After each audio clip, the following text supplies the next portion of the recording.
నమస్కారం, ఏ న్యూస్కి స్వాగతం. నేను మీ సంతోష్. ఈరోజు వార్తల్లోని విశేషాలు.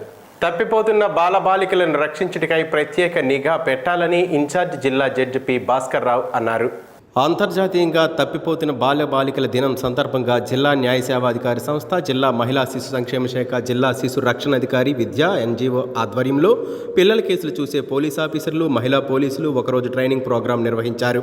ఈ ట్రైనింగ్ ప్రోగ్రాంలో ఇన్ఛార్జ్ జిల్లా జడ్జి పి భాస్కర్ రావు తప్పిపోతున్న బాలబాలికల సంరక్షణకై ప్రత్యేక నిఘా ఏర్పాటు చేయాలని, అంతేకాకుండా బాలబాలికల తల్లిదండ్రులకు గ్రామస్థాయి నుంచి పిల్లల కదలికలపై అనుక్షణం ఆరా తీసి పిల్లలను తల్లిదండ్రుల పర్యవేక్షణలో ఉంచాలని అన్నారు. పిల్లల ప్రవర్తనలో ఏమాత్రం తేడా గమనించినా వెంటనే దాని కారణాలు వెతికి వాళ్ళను సన్మార్గంలో పెట్టాలన్నారు. అపరిచిత వ్యక్తుల పరిచయాలు వారిని పిల్లలను చేరుకోకుండా దానివల్ల కలిగే దుష్ప్రభావాలను పిల్లలకు వివరించి చెప్పాలని తెలిపారు. పిల్లల సంరక్షణకై పనిచేసే ప్రభుత్వ ఉద్యోగులందరూ మనసు పెట్టి సామాజిక బాధ్యతగా పిల్లల బంగారు భవిష్యత్తు కోసం చిత్తశుద్ధితో పనిచేయాలని కోరారు. భావి భారత పౌరులను రక్షించుకోవాల్సిన కర్తవ్యం మనందరిపైన ఉందని అన్నారు. ఈ కార్యక్రమంలో న్యాయ సేవాధికారి సంస్థ కార్యదర్శి, civil judge senior division R Sanyasinaidu, women and child welfare department project director Bagadi Shanthisri, district child protection officer KV Ramana, child welfare committee chairperson Lakshmi, Vidya NGO Prasad, పెద్ద సంఖ్యలో పోలీసులు తదితరులు పాల్గొన్నారు. సార్వత్రిక ఎన్నికలు 2024 ఓట్ల కౌంటింగ్ నేపథ్యంలో ఏవైనా అవాంఛనీయ సంఘటనలు, హింసాత్మక ఘటనలు చోటు చేసుకున్నా, అల్లరిమూకల విధ్వంసానికి పాల్పడుతున్న సందర్భాల్లో శ్రీకాకుళం జిల్లా పోలీసులు సన్నద్ధత ధీటుగా ఎదుర్కొనుట ముఖ్య ఉద్దేశంగా జిల్లా ఎస్పీ జిఆర్ రాధిక పర్యవేక్షణలో జిల్లా ఆర్మడ్ రిజర్వ్ పోలీసులు శనివారం ఉదయం శ్రీకాకుళం పట్టణంలో డే అండ్ నైట్ కోడ్ల వద్ద మాబ్ ఆపరేషన్ మాక్ డ్రిల్ నిర్వహించారు.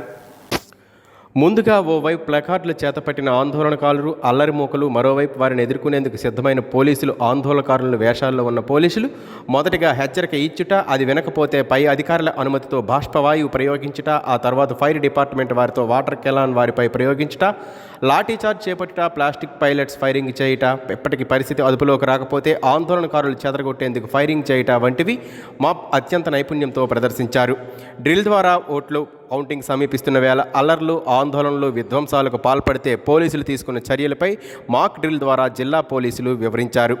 ఈ సందర్భంగా ఎస్పీ మీడియాతో మాట్లాడుతూ, సార్వత్రిక ఎన్నికల అనంతరం తుది ఫలితాలు వచ్చే వరకు జిల్లాలో ఎటువంటి అల్లర్లు, హింసాత్మక ఘటనలు జరగకుండా ముందస్తు చర్యలో భాగంగా ఈరోజు జిల్లా పోలీస్ యంత్రాంగం శ్రీకాకుళం పట్టణంలో డే అండ్ నైట్ కోడ్ల వద్ద మాక్ ఆపరేషన్ మాక్ డ్రిల్ నిర్వహించడం జరిగిందని పేర్కొన్నారు.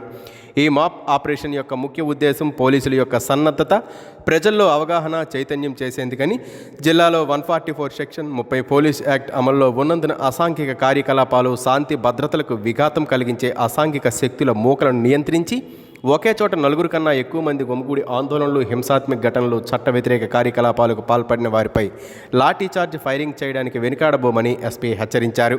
పై విషయాన్ని గుర్తించి ప్రజలు ఎవరూ ఎటువంటి అసాంఘిక కార్యకలాపాలు, శాంతి భద్రతలకు విఘాతం కలిగించే చర్యలలో పాల్గొనవద్దని ఎస్పీ కోరారు. ఓట్లు కౌంటింగ్ రోజు ఎవరైనా అల్లర్లకు, ఘర్షణలకు, హింసాత్మక ఘటనలకు పాల్పడుతున్నట్లు సమాచారం మేరకు ముందస్తు అరెస్టు చేయడం జరుగుతుందని పేర్కొన్నారు. ఇప్పటికే జిల్లాలో శాంతి భద్రతల పరిరక్షణ దృష్ట్యా పెట్రోల్ బంకుల్లో లూజ్ పెట్రోల్ విక్రయాలు నియంత్రించామని, అదేవిధంగా పేలుడు పదార్థాలు, బాణసంచా విక్రయాలకు అనుమతి లేవని అన్నారు. ఈ కార్యక్రమంలో అదనపు SP doctor G Prem Kajal, Disha DSP Srinivasarao, పలువురు పోలీసు అధికారులు పాల్గొన్నారు. జాబ్ మేళాలు నిరుద్యోగ యువత సద్వినియోగం చేసుకోవాలని శ్రీకాకుళం జిల్లా ఎచ్చెర్ల ప్రభుత్వ పారిశ్రామిక శిక్షణా సంస్థ ప్రిన్సిపల్ లండ సుధాకర్ రావు అన్నారు. శనివారం శ్రీకాకుళం జిల్లా ఎచ్చెర్ల ప్రభుత్వ ఐటీఐ ఆవరణలో స్కిల్ డెవలప్మెంట్ అథారిటీ వారి ఆధ్వర్యంలో జాబ్ మేళా నిర్వహించారు. ఈ సందర్భంగా ఆయన మాట్లాడుతూ, యువత ఐటీఐ విద్యలో ప్రవేశం పొంది చదువు ముగిసిన వెంటనే ఉపాధి అవకాశాలు పొందడానికి మార్గం ఉంటుందని అన్నారు. ఇంజనీరింగ్, పాలిటెక్నిక్ కోర్సుల కంటే నిరుపేద మధ్యతరగతి కుటుంబాలకు ఐటీఐ విద్య ఎంతో మేలు చేస్తుందని చెప్పారు. జిల్లా వ్యాప్తంగా సుమారు 350 మంది నిరుద్యోగ యువత ఈ జాబ్ మేళాలో పాల్గొన్నారు. ఇందులో 300 మందికి ఉపాధి కల్పించారు. శ్రీకాకుళం జిల్లాలో 23 ఐటీఐ సంస్థలు ఉన్నాయని, ఇందులో 3500 సీట్లు ఉన్నాయని, జూన్ నెలలో కొత్త ప్రవేశాలు ఉంటాయని సుధాకర్ రావు చెప్పారు. జిల్లా ఐటీఐ నందు జాబ్ మేళా కార్యక్రమం కండక్ట్ చేస్తున్నాం. ఈ జిల్లా వ్యాప్తంగా 322 మంది స్టూడెంట్స్ ఇక్కడికి హాజరయ్యారు.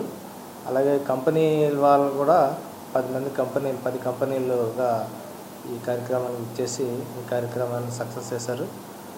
అయితే ఈ మరి ముఖ్యంగా ఐటీ అనేది పారిశ్రామిక రంగానికి ఎంతో చేదోడు బాదోడుగా ఉంటుంది ఐటీ ట్రైనింగు. కాబట్టి ఈ పారిశ్రామిక సంస్థలో పనిచేయడానికి తొలిమెట్టుగా ఐటీ విద్య అవలంబించే వాళ్ళందరికీ కూడా మంచి అవకాశాలు ఉంటాయి. గవర్నమెంట్ అవనివ్వండి, ప్రైవేట్ అవనివ్వండి, ఎక్కడైనా సరే ట్రైనింగ్ అయిన వెంటనే ఇమీడియట్గా ఉపాధి దొరికే అవకాశాలు అయితే మాత్రం 100% ఐటీ వాళ్ళకి ఎక్కువ ఉన్నాయి. కాబట్టి ఇలాంటి అవకాశాన్ని అందరూ ఐటీ ట్రైనింగ్ చేసి సద్వినియోగం చేసుకోవాలని కోరుకుంటున్నాం. మరి ఐటీ ట్రైనింగ్ అనేది చాలా సింపుల్గా తక్కువ వ్యయంతో నిర్వహించబడుతుంది. కాబట్టి ఇంజనీరింగ్ డిప్లొమా కంటే ఐటీ అనేది చాలా తక్కువగా ఉంటుంది, తక్కువ వ్యయం ఉంటుంది. గవర్నమెంట్లో అయితే అది ఆ వాల్యుయేషన్ కూడా వ్యయం కూడా ఉండదు. ప్రైవేట్ ఐటీలోనైతేనే ఉంటుంది. కాబట్టి ఏదేమైనా గవర్నమెంట్ అవనివ్వండి, ప్రైవేట్ అవనివ్వండి, ఇలాంటి సంస్థలు ఐటీ ట్రైనింగ్కి ప్రత్యేకంగా ప్రజలందరూ దృష్టి పెట్టి ఇలాంటి ట్రైనింగ్ని సద్వినియోగం చేసుకొని వారికి మంచి భవిష్యత్తు ఇమ్మీడియట్గా ఉపాధి దొరుకుతుంది. కాబట్టి మంచి భవిష్యత్తు సంపాదించి దేశానికి, వాళ్ళ కుటుంబానికి మంచిగా చూసుకోవాలని కోరుకుంటూ మరి అడ్మిషన్లు కూడా స్టార్ట్ చేసాం. అడ్మిషన్లు కూడా ఇప్పుడు ట్రైనింగ్ అవుతున్నాయి. ఇప్పుడు ఆల్రెడీ నోటిఫికేషన్ ఇచ్చాం. వచ్చే నెల 10వ తేదీ వరకు అడ్మిషన్ నోటిఫికేషన్ కూడా ఆల్రెడీ అడ్మిషన్ రిజిస్ట్రేషన్ కూడా అవుతున్నాయి.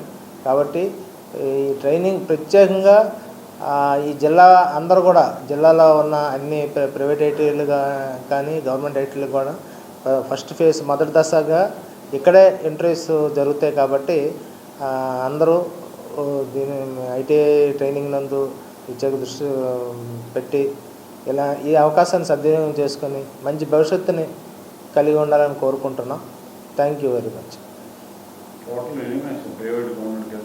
23 సార్. కేంద్ర ఎన్నికల కమిషన్ వారు ఈవీఎంలు భద్రపరచడంలో పటిష్టమైన బందోబస్తు ఏర్పాట్లు చేశారని శ్రీకాకుళం జిల్లా ఎచ్చెర్ల అసెంబ్లీ కూటమి అభ్యర్థి ఎన్ ఈశ్వర్రావు అన్నారు. శనివారం శ్రీకాకుళం జిల్లా ఎచ్చెర్ల శివానీ కళాశాలలో భద్రపరిచిన ఈవీఎం స్ట్రాంగ్ రూములను రిటర్నింగ్ అధికారితో కలిసి ఆయన పరిశీలించారు. అనంతరం మీడియాతో మాట్లాడుతూ స్ట్రాంగ్ రూమ్స్లో 3 అంచెల భద్రతా ఏర్పాట్లు చక్కగా ఉన్నాయని, గతంలో ఎన్నడూ లేని విధంగా శ్రీకాకుళం జిల్లా యంత్రాంగం రేయింబవళ్లు పనిచేసి అత్యధిక శాతం పోలింగ్ నమోదు కావడానికి కృషి చేసిందని కితాబునిచ్చారు. భారతదేశ ఎన్నికల సంఘం నిజాయితీగా నిష్పాక్షికంగా పనిచేస్తుందని చెప్పడానికి నిదర్శనం ఇదేనని ప్రశంసించారు. కౌంటింగ్ కోసం పకడ్బందీ ఏర్పాట్లు చేస్తున్నారని, ఒక్కొక్క అసెంబ్లీ నియోజకవర్గంలో 17 టేబుల్స్ ఏర్పాటు చేశారని, మరో 3 టేబుల్స్ అదనంగా బ్యాలెట్ ఓటింగ్ కోసం ఏర్పాటు చేశారని చెప్పారు. స్ట్రాంగ్ రూమ్స్లో ఉన్న ఈవీఎంల భద్రత, కౌంటింగ్ ఏర్పాట్లు స్వయంగా తిలకించి పారదర్శకంగా అన్ని పనులు సర్వవ్యంగా జరుగుతున్నాయని ఈశ్వర్రావు స్పష్టం చేశారు. తల్లిదండ్రుల సేవే జీవిత పరమార్థమని కల్నల్ డాక్టర్ ప్రసూన్ కుమార్ పండా శనివారం అన్నారు.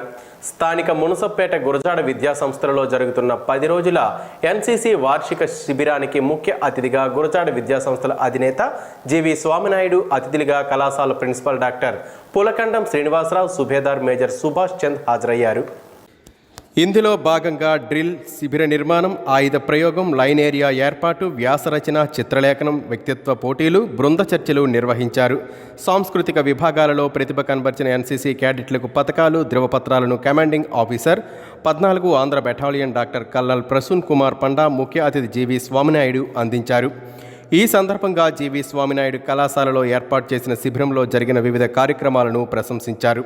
మిలిటరీ క్రమశిక్షణతో పౌరులు ఉన్నత స్థాయికి చేరుకుంటారని అన్నారు. శ్రీకాకుళం, విజయనగరం జిల్లాలలో ప్రతి కళాశాలలో, పాఠశాలలో ఎన్సీసీ విభాగాలు ఏర్పాటు చేస్తే విద్యార్థులు మంచి వ్యక్తిత్వం పొందగలరని అన్నారు. డాక్టర్ ప్రసాద్ కుమార్ పండా మాట్లాడుతూ క్యాట్లెట్లకు ఈ శిబిరంలో మిలిటరీ శిక్షణ, భవిష్యత్తులో ఉత్తమ పౌరులుగా మారడానికి కావలసిన శిక్షణను అందించామని అన్నారు. అత్యవసర పరిస్థితుల్లో ఎన్సీసీ క్యాడెట్లు బాధ్యతాయుతంగా ఎలా స్పందించాలో, ప్రజలకు దేశానికి ఎటువంటి సేవలు అందించాలి అన్న విషయంపై విద్యార్థులకు శిక్షణ ఇచ్చారు.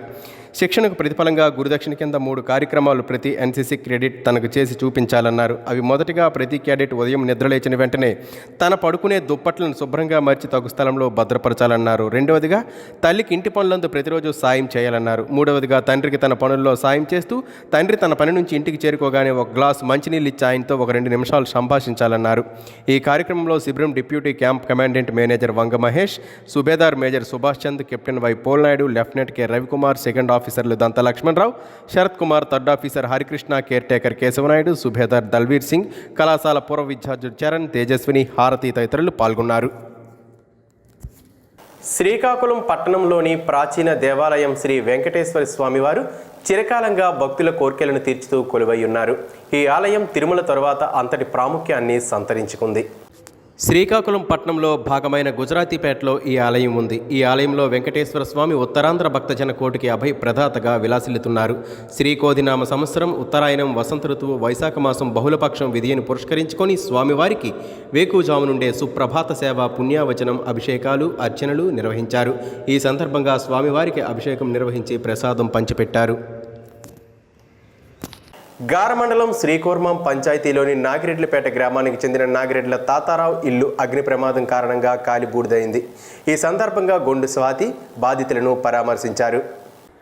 అగ్ని ప్రమాద సంఘటన తెలుసుకున్న నియోజకవర్గ తెలుగు మహిళా అధ్యక్షురాలు, కూటమి ఎమ్మెల్యే అభ్యర్థి సత్యమణి స్వాతి శంకర్ హుటాహుటిన ప్రమాద స్థలానికి చెల్లి బాధితులను పరామర్శించారు. ప్రమాదానికి గల కారణాలను, కుటుంబానికి వాటిల్లిన నష్ట వివరాలను అడిగి తెలుసుకున్నారు. కట్టుబట్టలతో మిగిలిన బాధితులను ఓదార్చి అండగా ఉంటామని భరోసా ఇచ్చారు. ప్రభుత్వం తరపున తగిన సాయం అందేలా చర్యలు తీసుకుంటామని స్వాతి శంకర్ హామీనిచ్చారు. ఈ వార్తలు ఇంతటితో సమాప్తం. మళ్ళీ తర్వాత బులెటిన్లో కలుసుకుందాం. నమస్కారం.